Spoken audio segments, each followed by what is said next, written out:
שמי El-Ruth. I was born in Nigeria into a Christian family. ואני נולדתי בניגריה למשפחה מאמינה. Both my parents were missionaries and also pastors. שתי ההורים שלי היו גם שליחים וגם רועים. This means that growing up I was used to traveling around the world from a young age. זה אומר שכשגדלתי התרגלתי לנסוע ברחבי העולם בגיל צעיר. When I was 5 we came to England. כשהייתי בת 5 באנו לאנגליה. And me and my sisters thought it was just another trip with my parents. ואני ואחותי היינו בטיול עם ההורים שלנו.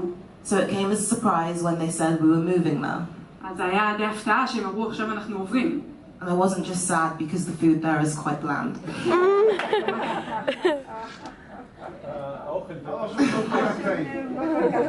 כן, זה היה עצוב בשבילנו, כי האוכל שם לא היה קטעים. But because I was very much attached to my parents. הייתי מאוד מחוברת להורים שלי. And it was the first time that they'd both flown back to Nigeria without me. וזו הייתה פעם ראשונה ששניהם חזרו לניגריה בלעדיי. The plan was that they were going to move our stuff over to the UK. והתוכנית הייתה שהם יעברו לאנגליה. And so the day that my dad flew to Nigeria, I was very upset. אז באותו יום שאבא שלי טס לניגריה הייתי מאוד כועסת, עצובה. Because I was just such a daddy's girl. כי הייתי כל כך בת של אבא. And I really didn't want him to go. ולא רציתי שהוא ילך. And I didn't know that that would be the last day that I saw him. ולא ידעתי שזאת תהיה הפעם האחרונה שאני אראה אותו. Because he was killed in a car accident when he was traveling. כי הוא נהרג בתאונת דרכים כשהוא נסע. About a month later, my little brother also died. בערך חודש לאחר מכן, אחי הבכור גם כן נפטר. He was 9 months old and he died in his sleep. הוא היה בן 9 חודשים והוא מת בשנה.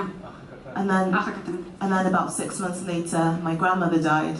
ו6 חודשים לאחר מכן גם סבתא שלי נפטרה. Because she got really unwell. She was really sick. היא הייתה חולה כבר לפני כן. We then found out that my mum would be unable to travel back to the UK. וגילינו שאימא שלי לא תהיה מסוגלת לחזור לנסוע לאנגליה. So I had to pretty much had to grow up without both our parents. אז בעצם הייתי צריכה להתבגר, לגדול בלי ההורים שלי. I can't describe to you what it was like to lose 3 important people in my life. ואני לא יכולה לספר לכם מה זה אומר לאבד 3 אנשים חשובים בחיים.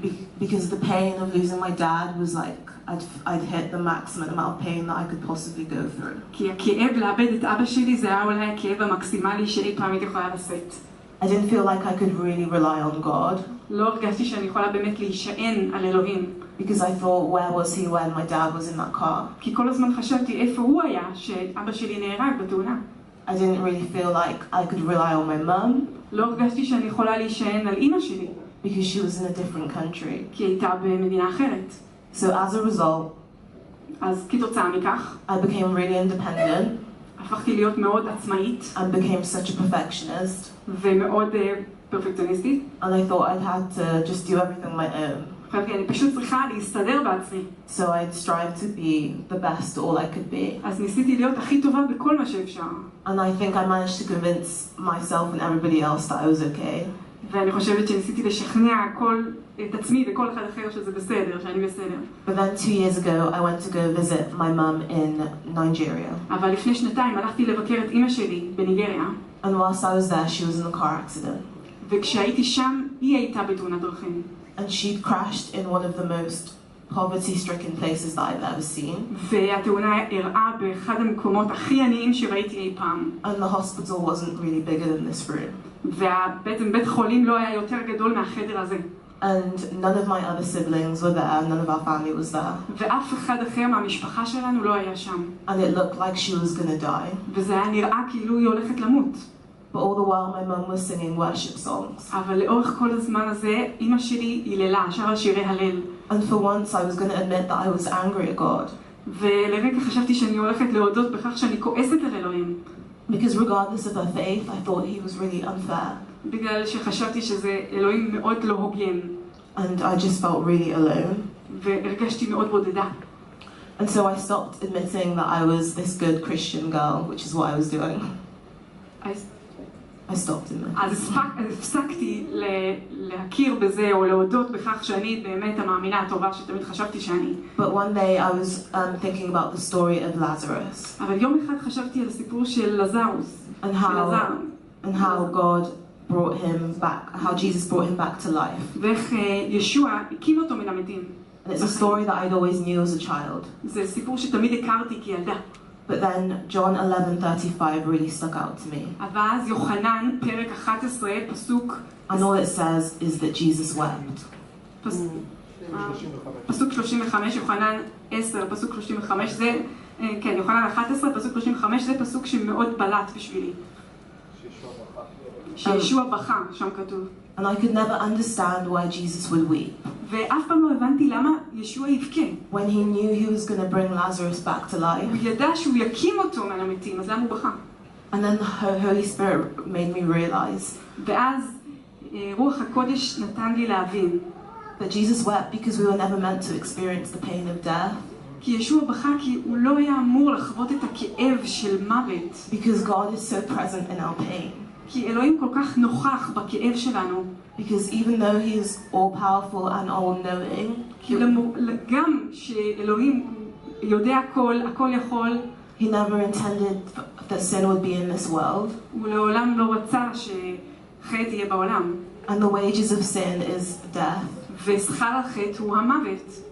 And he never wanted me to feel that. והוא לעולם לא רצה שאני ארגיש את זה. And so I realized that Jesus was present in my pain. אז הבנתי שישוע נוכח בכאב שלי, נמצא בכאב שלי. And it opened my eyes to realize that he'd been present my whole life.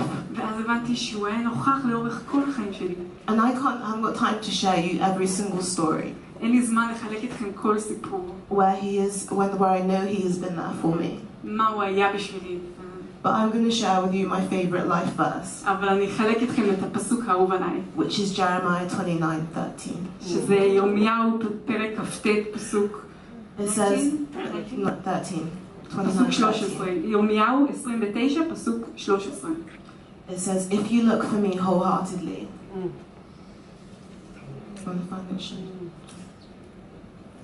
וביקשתם אותי.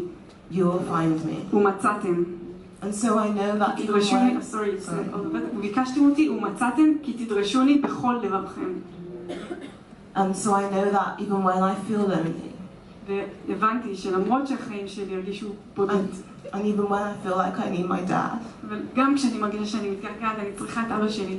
That if I look wholeheartedly for God. שאם אני דורשת את אלוהים בכל לבבי. I will always find it. שתמיד אמצא אותו. Because Jesus says in the Bible. כי ישוע אמר בתנ"ך. That he did not leave us here as orphans. הוא לא השאיר אותנו יתומים. And I have found that to be true. ואני מצאתי שזה נכון.